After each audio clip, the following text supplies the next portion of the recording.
मैं अपने शिव गुरु के चरणों में नमन करता हूँ। मेरा नमन स्वीकार हो। मैं अपने ब्रेन भ्राता हरेंद्र भैया के चरणों में नमन करता हूँ। मेरा नमन स्वीकार हो। मैं अपने ममतामयी शक्ति स्वरूपा नीलम दीदी के चरणों में नमन करता हूँ। मेरा नमन स्वीकार हो। इस गुरु परिचर्चा में जो भाई बहना आए हैं, नहीं भी आए हैं, सभी के चरणों में मैं नमन करता हूँ। मेरा नमन स्वीकार हो। हे शिव, आप मेरे गुरु हैं, आप सबके गुरु हैं। आप मुझ पे दया करें, आप सब पे दया करें।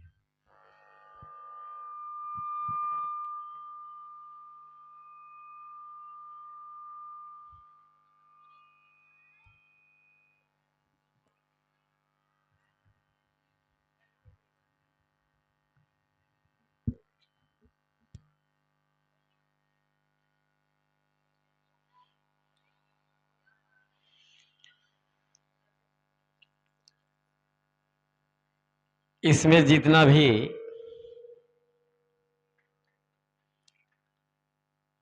दीदी लोग बैठे हुए हैं चर्चा में,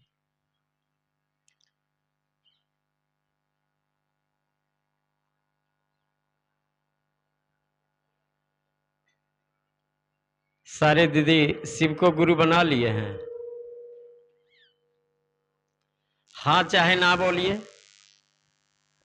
कोई बाकी नहीं है। आप दीदी जैसे बना लिए हैं ना, ठीक, बाकी एक भी नहीं है।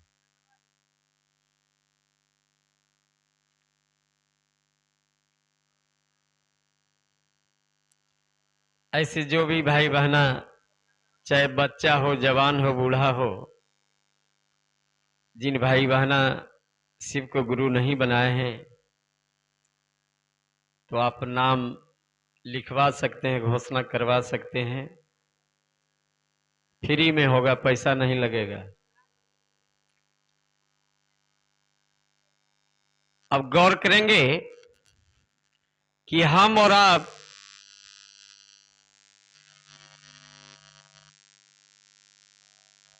ब्रेन भराता हरेंद्र भैया के कहने पे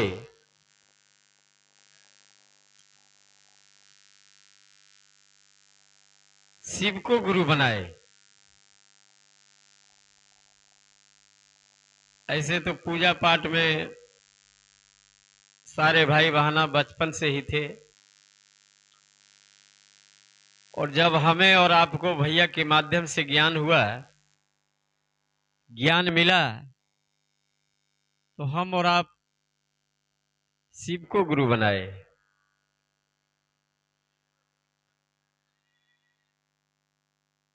और एक गुरु का आदेशित कार्यक्रम है, लेकिन हम और आप ये मानव चोला पाकर बहुत मनमानी करते हैं। इसका कोई हिसाबे नहीं, कोई किताबें नहीं है। भैया दीदी के माध्यम से, मंच के माध्यम से सभी को बोला जाता है, गुरु बुलवाते हैं, लेकिन हम और आप सुधरने का नाम ही नहीं लेते हैं। अगर भाई बहना जितना आपके पास समय मिले, 3 ज्ञान तो मिला है भैया के माध्यम से, लेकिन जहां कहीं भी गुरु कार्य हो, आप जैसे घर में बैठे हैं, चाहे उस घर वालों से कितना कोई झगड़ा दुश्मनी क्यों ना हो, आप जा रहे हैं कहां और गुरु बनाए हैं किनको, उनके काज में जा रहे हैं, गुरु के कार्य में। वो भैया और वो दीदी को नहीं देखना है कि उनके यहां से झगड़ा हुआ है, लफड़ा हुआ है, तो वहां नहीं जाएंगे उस जगह पे। हम और आप शिव को गुरु बनाए, अगर सच्चे मन से बनाए हैं तो यथासंभव हो 10 मिनट समय, आधा घंटा, 2 घंटा, जितना समय दे सकते हैं, लेकिन हमेशा ध्यान रखिए कि शांति का दान अवश्य दें। और अगर कुछ बीच में काम लग जाए तो इशारा से काम ले लीजिए, क्योंकि सारे भाई बहना बहुत समझदार हैं,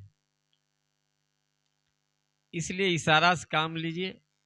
जैसे होता है क्या कि अगर कोई भाई बहना को चर्चा मिला, भजन मिला है, तो भजन में थोड़ा इधर उधर बोलिएगा तो काम चल जाएगा, लेकिन चर्चा में होता है क्या कि गुरु क्या कहवाना चाहते हैं,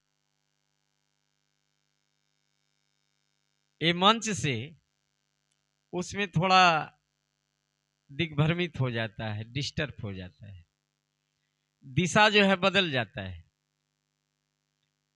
भाई बहना को समझाने के लिए गौर करेंगे, ये अब तो ठंडा का मौसम आ गया, इसके पहले क्या था, बोलिए ना। बरसात का मौसम था, तो बरसात के मौसम में चींटी जो है ये सूखा लकड़ी के साथ संगत किया। किससे संगत किया? तो सूखा लकड़ी से संगत किया। देखे सामने में सूखा लकड़ी है, और घर का जो माता बहना है वो सूखा लकड़ी को चूल्हे में जला दिया, तो लकड़ी के साथ जो है चींटी भी जल गया। तो संगत किया जैसा जला। और उसी का प्रजाति देखिए सामने में फूल का गाछ, ये माता को बहुत पसंद है, अड़हुल का फूल। उसी का प्रजाति फूल का संगत किया, और फूल के साथ वो चींटी कहाँ चढ़ गया? माता भवानी पे, ठाकुर जी पे चढ़ गया। और प्रसाद भी दीदी लोग तो खूब चढ़ाती है, प्रसाद भी चढ़ा, ठाकुर जी खाए न खाए देखते हैं आप। उतना है आप में भक्ति भाव क्षमता है, न साधना है, कुछ नहीं है आप में, हम में, लेकिन पूजा खूब करते हैं, देख नहीं पाते हैं। लेकिन वह चींटी फूल का भी रस लेता है और प्रसाद भी खा जाता है, ठाकुर जी खाए ना खाए। तो आप सभी समझ गए होंगे कि एक ही चींटी लकड़ी के साथ चूल्हे में जल जाता है, और एक ही चींटी संगत करता है अच्छे फूल से, अच्छे लोग से, और ठाकुर जी पे भी चढ़ जाता है, फूल का भी रस लेता है और प्रसादी का भी रस लेता है। तो आप और हम शिव को गुरु बनाए तो बड़े अच्छे, हम सभी भाग्यशाली हैं। अगर पैसा भी लगता तो पैसा देख हम लोग बना लेते, लेकिन पैसा तो लगता है नहीं, फ्री में गुरु मिल गया है। और हम और आप इतने भाग्यशाली हैं कि शिव के जैसा गुरु मिल गया। और इस बहुमूल्य समय को, कीमती समय को हम और आप व्यर्थ में गंवा देते हैं, बेकार में गंवा देते हैं। और सबका लेखा जोखा गुरु के चरणों तक, गुरु के दरबार तक पहुंचता है। तो हम और आप जैसा कर्म, जैसा काम करते हैं, उस हिसाब से हम सभी को फल मिलता है। और अगले जन्म पता नहीं कौन काम किए ना किए, ना आपको पता है ना हमको पता है। भक्ति में आने के बाद भी, पूजा में आने के बाद भी, गुरु कार्य में आने के बाद भी हमें और आपको बहुत कष्ट मिलता है, बहुत परेशानी मिलता है। लेकिन हम सारे भाई बहना को ना दुख की दिशा में जाना है, न सुख की दिशा में जाना है। गुरुवर के कार्य की दिशा में जाना है, गुरुवर के चरणों की दिशा में जाना है, क्योंकि सारा दिन उन्हीं का है और दुख इसलिए देता है कि आपको परिपक्व बनाता है, मजबूत बनाता है। सहन शक्ति आपके पास देता है गुरुवर। जितना आप सहिएगा, एक बंगाल की गुरु बहना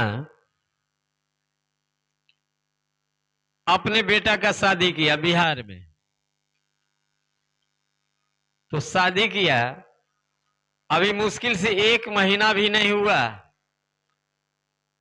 और कहता है, वो कहती है बेचारी गुरु बहना, बुजुर्ग गुरु बहना है, दीदी की जैसा है, कि हे शिव गुरु, ये बहू जितना जल्दी घर से चल जाए हम तोर कार्यक्रम करेगा। अब वही गुरु बहना का बेटा का शादी नहीं हो रहा था, तो खूब शिव चर्चा में चलती थी, बेटा की शादी हो जाए, गुरु कार्य कराएंगे। शादी हो गया, तब 1 महीना भी पूरा नहीं हुआ, कहता है शिव गुरु, ये बहू जो है बंगाल में रहने लायक नहीं है, जितना जल्दी बेटा से छुटकारा दिवा दो तो हर कार्यक्रम करेगा। तो सिर्फ गुरु बनाने से नहीं होगा, गुरु बना लिए, गुरु की दिशा में चलिएगा। भाई बहना जो गुरु मंच से कहते हैं उनको थोड़ा थोड़ा दिमाग में, नॉलेज में लाइएगा, थोड़ा थोड़ा उतारिएगा, तब आपको समझ में आएगा कि गुरु कार्य क्या है, गुरु भाई क्या है, गुरु बहना क्या है, परिवार क्या है।